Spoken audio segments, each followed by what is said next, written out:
തമിഴ്നാട്ടിലെ കാഞ്ചീപുരത്തുള്ള ഒരേ ഒരു പാർവതി ക്ഷേത്രമായ കാഞ്ചി കാമാക്ഷി അമ്മൻ ടെമ്പിളിൻ്റെ മുന്നിലാണ് ഞാൻ നിൽക്കുന്നത്.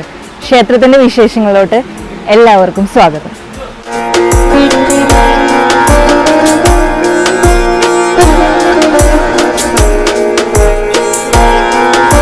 ഭക്തരുടെ എല്ലാ ആഗ്രഹങ്ങളും ഒരു ചെറു നോട്ടം കൊണ്ട് സാധിപ്പിച്ചു തരുന്ന ദേവി.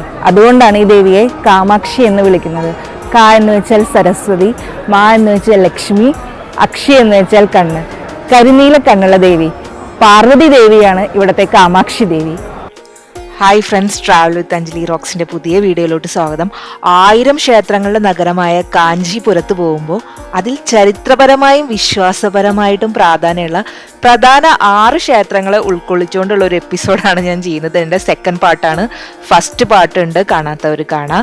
ക്ഷേത്രങ്ങളുടെ അടയ്ക്കുന്ന ക്രമത്തിൽ രാവിലെ 6 മണിക്ക് തുടങ്ങിയാൽ നിങ്ങൾക്ക് വൈകുന്നേരം കൊണ്ട് ഒറ്റ ദിവസം കൊണ്ട് തന്നെ എല്ലാ ക്ഷേത്രങ്ങളും ദർശിക്കാൻ പറ്റും. അപ്പം അതിൻ്റെ ഒരു ക്രമം ഞാൻ ഈ എപ്പിസോഡിൻ്റെ ലാസ്റ്റ് ഇതിൽ പറയുന്നതാണ്, എങ്ങനെ പ്ലാൻ ചെയ്യണം എന്നുള്ളത്.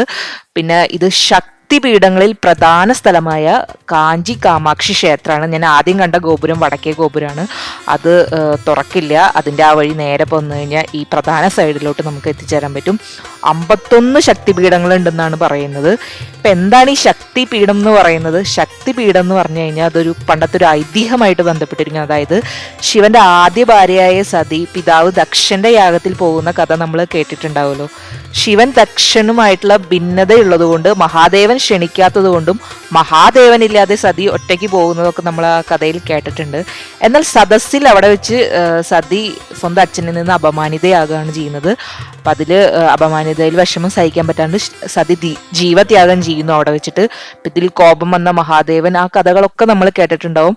അതിനുശേഷം മഹാദേവൻ ദേവിയുടെ ശരീരം കൊണ്ട് മഹാദേവൻ അലഞ്ഞു എന്നാണ് പറയുന്നത്. അപ്പോൾ സൃഷ്ടി സംഹാരമൊക്കെ അവിടെ പരിതാപകരമായി മാറി. ഇതിന് പരിഹാരമായിട്ട് മഹാവിഷ്ണു തൻ്റെ സുദർശന ചക്രം വെച്ച് ആ ഒരു ഉടല് അടർത്തി ആ ഭാഗം 51 സ്ഥലങ്ങളിലായി വീണുവെന്നും അതിൽ പൊക്കിൾ ഭാഗം വീണത് ഈ ക്ഷേത്രത്തിലാണെന്നും പറയുന്നു. അതാണ് ഈ ക്ഷേത്രത്തെ പറ്റിയുള്ള ഒരു പ്രധാന ഐതിഹ്യം. അപ്പോൾ പാർവതി ദേവിയുള്ള ഇവിടുത്തെ ഒരേ ഒരു ക്ഷേത്രമാണ്. ബാക്കി നമുക്ക് മഹാദേവന്റെയും വിഷ്ണുവിന്റെയും പ്രതിഷ്ഠയുള്ള ക്ഷേത്രങ്ങളാണ് കാഞ്ചീപുരത്ത് കാണാൻ സാധിക്കുക. കാഞ്ചി എന്നത് അരയിലുള്ള ആഭരണത്തെ സൂചിപ്പിക്കുന്നു എന്നാണ് പറയുന്നത്. പിന്നെ ഇവിടെ ദേവിയുടെ ആ ഒരു പ്രതിഷ്ഠ എങ്ങനെ വന്നു എന്ന് ചോദിച്ചു കഴിഞ്ഞാൽ, ഒരിക്കൽ ഭണ്ഡാസുരൻ എന്ന അസുരന്റെ ഉപദ്രവം സഹിക്കാൻ പറ്റാതെ ദേവന്മാർ ആദിപരാശക്തിയെ പ്രാർത്ഥിച്ചുവെന്നും 18 കൈകളോടുകൂടിയ പരാശക്തിയായി ദേവി വന്ന് അസുര നിഗ്രഹം നടത്തിയെന്നും ആ അസുരന്റെ തലയും കൊണ്ട് ഒരു ബാലികാ രൂപത്തിൽ ഇവിടെ എത്തിയ ദേവിയെ ദേവന്മാർ പിറ്റേന്ന് കാണുന്നത് ഗായത്രി മണ്ഡപത്തില് പത്മാസന രൂപത്തിലിരിക്കുന്ന ദേവീനെയാണ് കാണുന്നത്. അങ്ങനെയാണ് ഇവിടെ ക്ഷേത്രം, ദേവി ഇവിടെ കുടി കൊണ്ടുവന്നും ഇവിടെ ഒരു പ്രതിഷ്ഠ വന്നതൊക്കെ പിന്നിലുള്ള ഒരു ഐതിഹ്യമാണ് ഈ പറഞ്ഞത്. അമ്മയ്ക്ക് പൊക്കിൾ കൊടിയാണ് ഊർജമെങ്കിൽ കാമാക്ഷിയായ സാക്ഷാൽ ദേവിക്ക് പ്രപഞ്ചത്തിന്റെ ഊർജമായിട്ട് ദേവി നിലകൊള്ളുന്നു. അതാണ് ആ ഒരു പൊക്കിൾ കൊടിയും കാമാക്ഷി അമ്മയായിട്ടുള്ള ആ ഒരു ബന്ധം എന്ന് പറയുന്നത്.